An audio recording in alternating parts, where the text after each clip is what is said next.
Hey there, friend. You are listening to Flip the Switch podcast, where we talk about the things you can't find on YouTube, search up on Google, or even ask Siri. I'm Leah Marie, your host. If you have ever wondered how to get that 6, 7, and even 8-figure mindset, then you're in the right place. We all know that anything and everything we have ever done has been done mentally before it was ever done physically, even if it was on a subconscious level. The body must follow the mind. So I say, let's apply this universal law to business and be successful mentally, then allow the strategies we have to take us there physically. I am a brain hacking transformation specialist.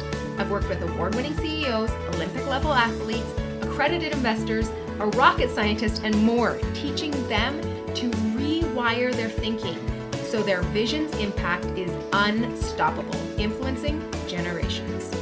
I don't tell you this to impress you, but impress upon you the power each of you already has access to, and it's right between your ears.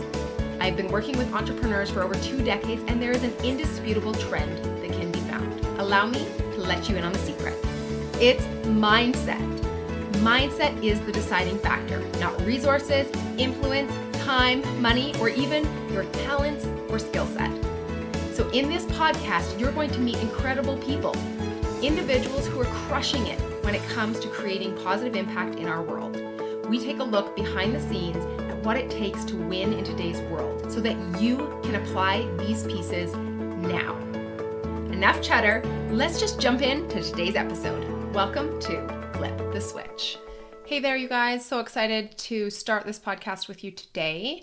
I am going to be sharing with you a little story about a conversation that I had with a fellow entrepreneur the other week. Now, in this story, we're able to utilize an analogy about working out at the gym and what that is like and what building a business is like. So we're going to jump right into this episode with this. And I am so excited about this, guys, because it is so relevant to so many of us out there. And we hear about the word burnout all the time. We get excited about everything that is going well in our businesses, or we have this vision and we're just moving forward. We're putting in the hustle, we're in the grind, we're making things happen. There's excitement, there's exhaustion, there's all these emotions that we feel. And we often forget that slowing down actually speeds us up. So let's jump into just this little story that I've got here about working out and how that fits with building a business. So I was talking with, like I said, this entrepreneur the other week, and I was checking in to say, hey, how's business? What's going on? And he was talking to me all about how business is booming. Everything's going awesome. It's super exciting. And then, I said, okay, well, here's a friendly reminder from a recovered burnout entrepreneur. That was like kind of the intro to what I was chatting with him about. Now, his business, the industry he is in, is actually wrapped up inside of the fitness industry. And so this was a perfect analogy. And this is why I use this analogy, because I knew that I could speak his language and he would understand what the need was in order to slow down, in order to speed up. So then, this is kind of what I said to him. I said, just like building muscles at the gym, when you slow down and isolate the activity, right? You're isolating the muscle group, you'll actually speed up your results, right? If you were to burn through your workday or burn through your workout in huge speeds, it doesn't mean that you're going to get better results. In fact, you're going to get worse results. You might actually injure yourself in a workout if you were to burn through one. And not only that, but you're not isolating. And so that means that you're actually using extra muscle groups rather than using just the one muscle group you're trying to build. And so by utilizing all these extra muscle groups as well, is you're going to get a different type of fatigue as well. And so if you were wanting to build your biceps, if you were to do a bicep curl, right, but you weren't doing it properly, you might end up using shoulder muscles, back muscles, tricep muscles, all of these different, and core muscles, and all of these different pieces. And if you're familiar with the gym, you'll also know that there's equipment that is available so that you can literally sit down and utilize, or you can utilize that equipment, or you can utilize positioning yourself so that you are isolating that single muscle group and that's it. Now, again, you can pump through the workout quickly and do those curls as quick as you can, but you will discover that you can lift less weight and be getting a burn much faster if you were slowing down. And so I have a friend who is a bodybuilder, and I went and did a training session with her in the past, and I said, she's got amazing physique, and I was so shocked to see how low of weights we were using, because I was used to using higher weights. And she said, we're going to drop the weights, but we're going to isolate the group. And so what we would do is we'd actually do a slow count, right? And so we'd slow down and we'd do an extension, like a 3-count extension, hold, right? And then do another 3-count curl back. And so we did this in lots of different exercises and muscle groups and things like that. But because of what we were doing, I literally, my arms or my legs, whatever group we were working on, got to the point where I had the shakes. Now, if you get to the point where you have the shakes in a workout, you have exhausted that muscle group. And let me tell you, you're getting some really good tear there. And then you take in some recovery drinks and you spend some time stretching and you do the recovery, and you're going to build so much faster. So how does this apply inside of our businesses? Well, it's the same type of thing. If we burn through a business day and we're not isolating and focusing on the people we're talking to, and if we have customers, we have clients, if you slow down and give that person your attention, you're going to strengthen that relationship so much faster. And not only strengthen that relationship and give them better results, but they're going to keep coming back again to work with you or to buy from you, right? It's the same thing with a team if you're working inside of a team. So whichever the relationship is, when you slow down and pinpoint what it is that your focus is on, then you will be able to grow faster. So I've talked about this analogy, this idea of slow down to speed up in the past. Now, when we slow down to speed up, we can do less things because we're getting the results from pinpointing the needle moving activities. And so we can actually put less things on our calendar as well. Now, one of the cool things about that is that means that we have time to have what we would call recovery time or a self-care time, right? So when you are focusing, where your focus goes, your energy flows, right? So just taking one thing at a time and feeling that concentrated burn, that concentrated effort is going to bring you the results that you're looking for. If we focus just on today, like today's workout, and then we go deeper, right? So for example, if you have a to-do list of what to do that day, right? Then you go deeper and you pick the first item on the list, okay? And then you go deeper into the first item on the list and you say, okay, what is needed here? Who is needed for this job? How do I want to show up? So you go deeper again. It's kind of like looking at a workout routine and saying, okay, which exercise am I going to do first? And which exercise am I going to do second? And if I alternate, right? So if I'm doing a big muscle group, a smaller muscle group, or if I'm doing, chest and then a back, right? So that we're creating balance. It's the same type of a thing. So you can utilize these two elements and go deeper so that you have a better result. When you're doing a workout, you look at the exercise, then you look at how many sets you want to do, right? How many times you want to do the exercise. And then you look at how many reps are inside of each set.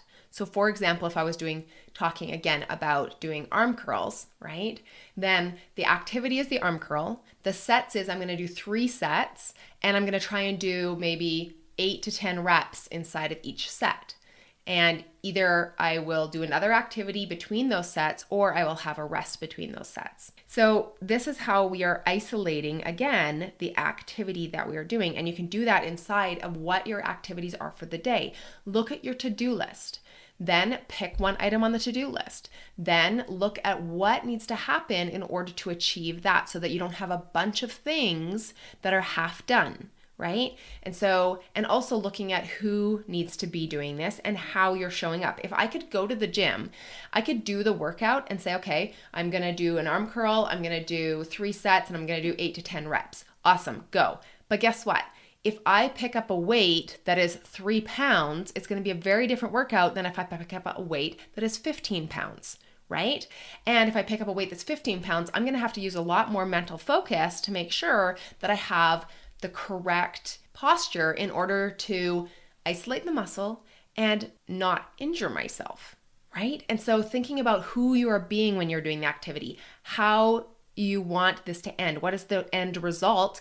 And once you know what the end result is that you want, then you know how to show up. You know who you're supposed to be. You know where your mind is supposed to be, and you focus your energy there, right? Where your focus goes, your energy flows. And so you focus on that one thing, you allow the energy to flow, and you complete the task. One thing that I also talked to this entrepreneur about is I talked about the benefits of using a pre-workout, right? Because oftentimes I use a pre-workout every time I go to the gym. So I go to the gym 6 days a week, all right?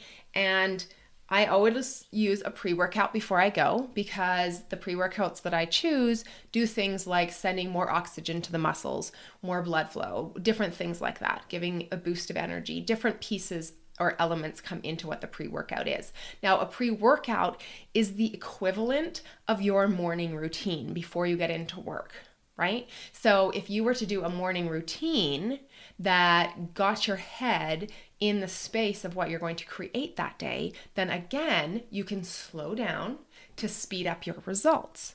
Now, one thing that is also helpful is what I call the commute, right? And that's how you transition out of work after. Okay, so when I'm done a workout, I often will take a protein drink because my muscles now need that. And so that is how I transition after my workout into everything else that I'm going to do that day. So start thinking about, okay, at the end of your workday, what is the routine that you need in order to transition out of work mode into life, into spending time with your friends, with your family, into your hobbies, whatever it may be, so that you don't have to bring work with you.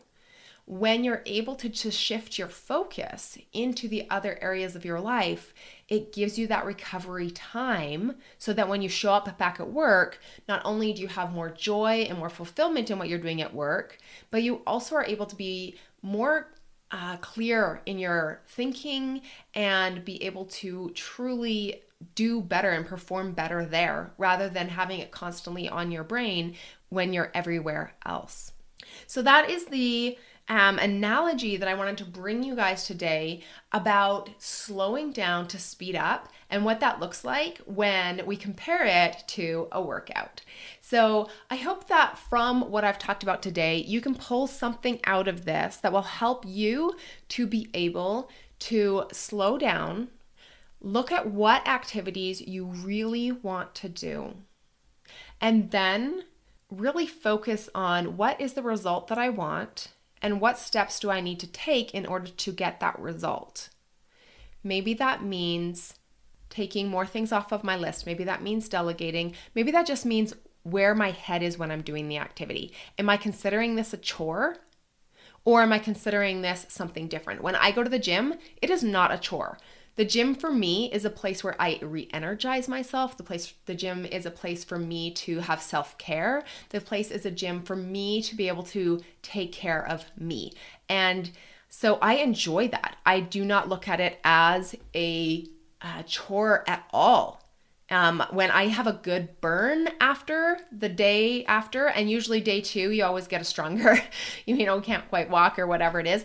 That's what I'm like super stoked because I know that my workout was really awesome and that my muscles are now in repairing mode, right? And so look at when you're inside of your work, okay, how are you going to know that your efforts are working? Are you tracking your efforts, right? Because you're not necessarily going to feel the burn the same way. Maybe the burn might be, hey, I'm getting the results.